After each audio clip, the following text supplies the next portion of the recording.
judges, meeting with bar presidents and bar associations, and I can say, as I've traveled throughout the world, there probably is no place in the world more exciting to practice law today than in Brazil.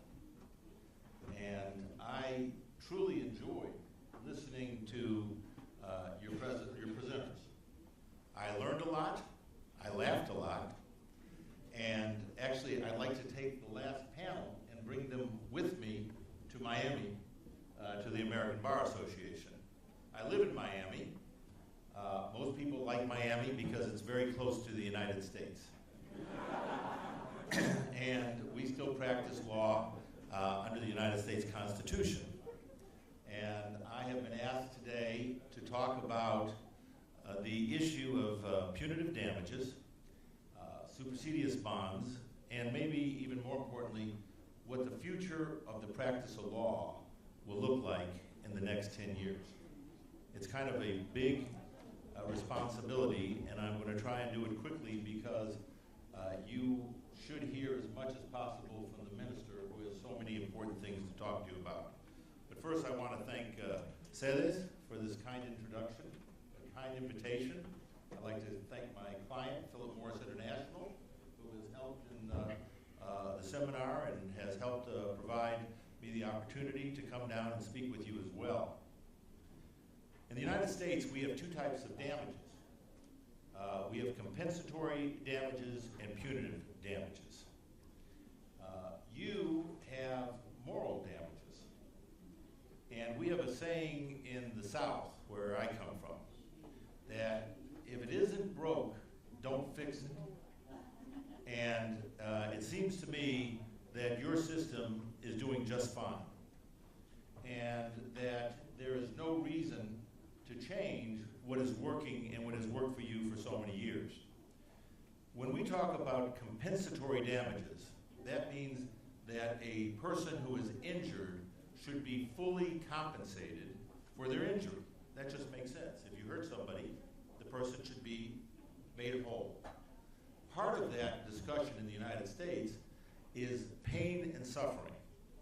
In compensatory damages, we have something similar to your moral damages, which is called pain and suffering.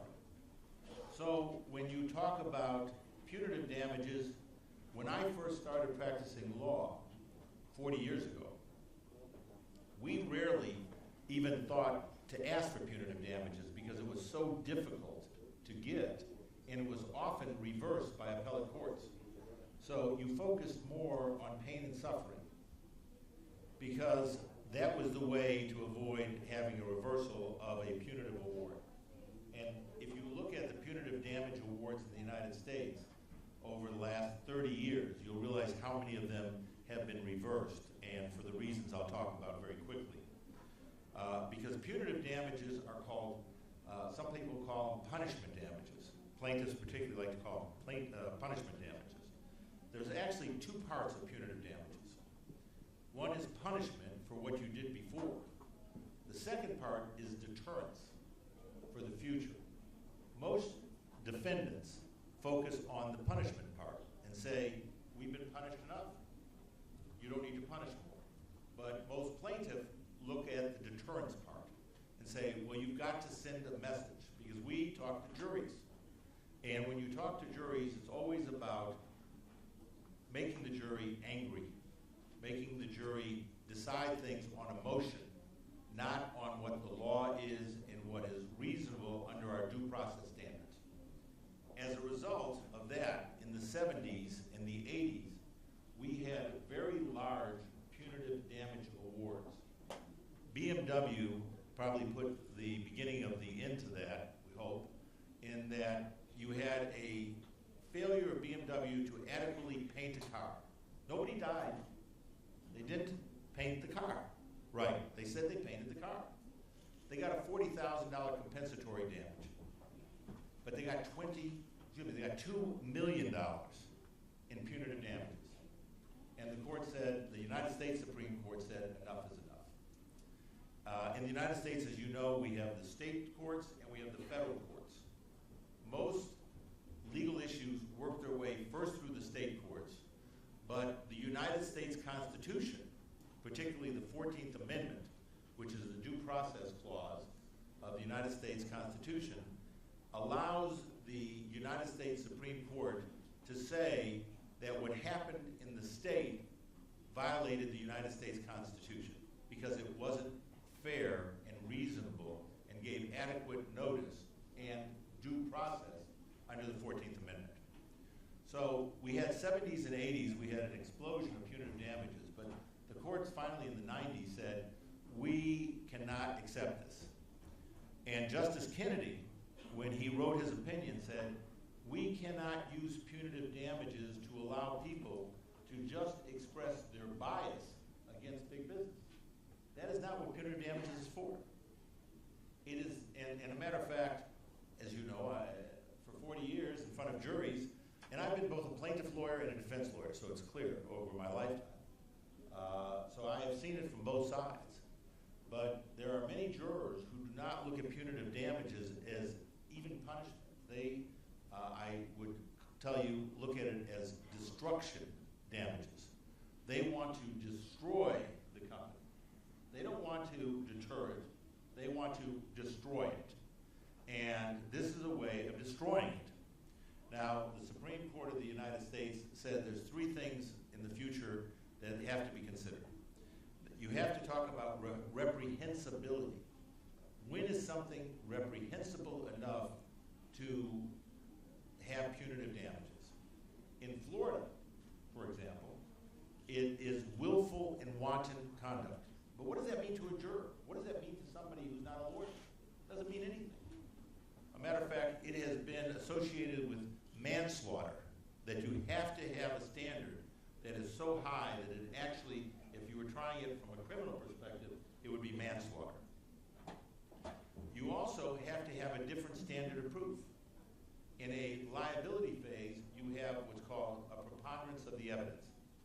And the preponderance of the evidence just means if you have a scale, if it just tips slightly, you win.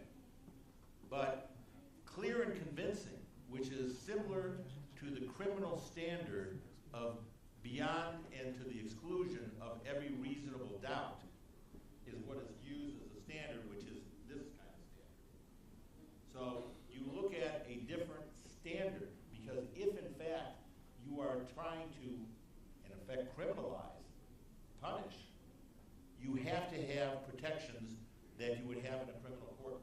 And a matter of fact, Justice Kennedy and other members of the Supreme Court said that's one of the reasons you have to be very careful in making sure that the standards are not vague, because in criminal proceedings you have a lot of protections, but in civil proceedings you don't. For example, the Fifth Amendment.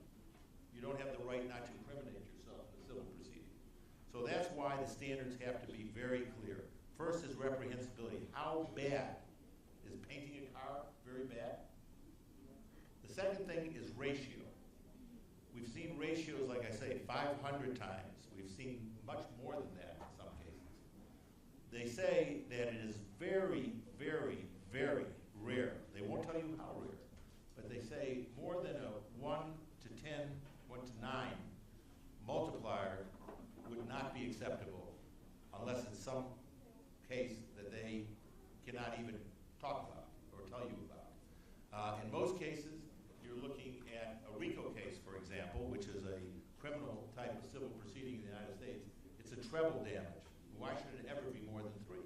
Why should it be more than 1? Why should it be anything if the person is fully compensated and receives pain and suffering damages as part of the liability phase? In some cases, like the Williams case and other cases, and I'm not going to go through the cases because we don't have the time today, but you can find them out. I'm happy to provide you a full outline if you have any questions about this.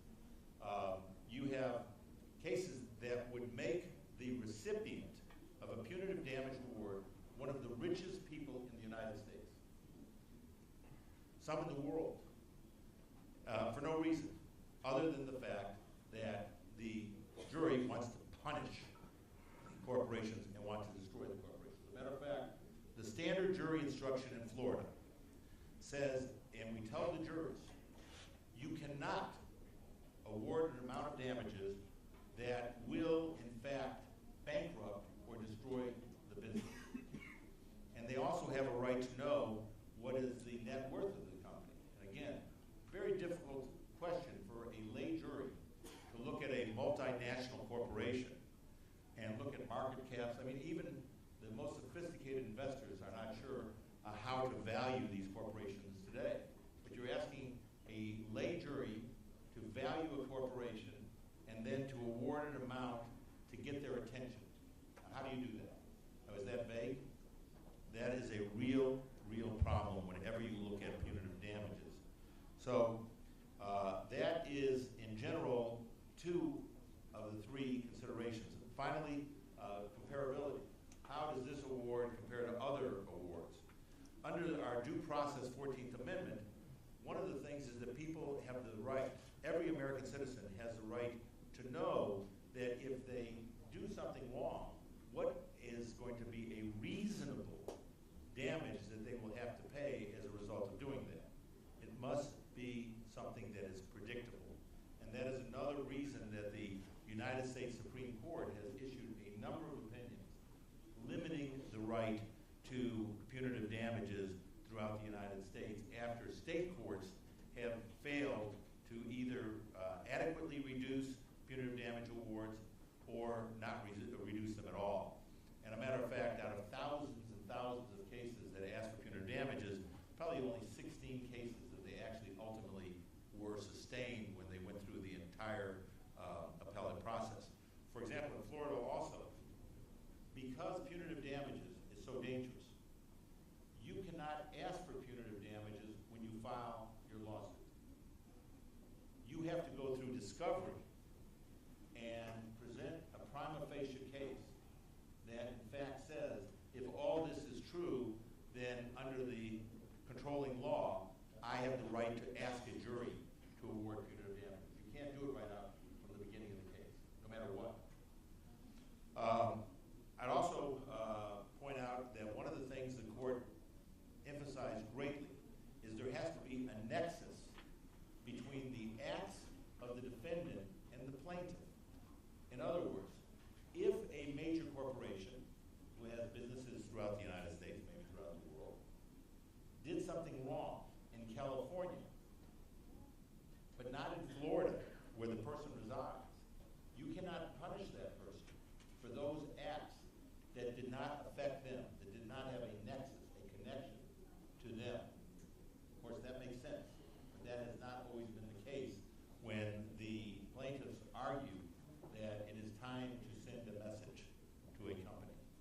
And that message is not limited to the individual who is seeking punitive damages. And you know that compensatory damages is all about the plaintiff, what the plaintiff suffered. But punitive damages is only about the defendant. It focuses on the acts of the defendant. It has no relationship. Matter of fact, the jury instructions talk about the fact that you are to consider the actions only of the defendant, because it is the defendant that needs to be deterred. It is the defendant that needs to be punished, and therefore you should not consider the plaintiff in your determination.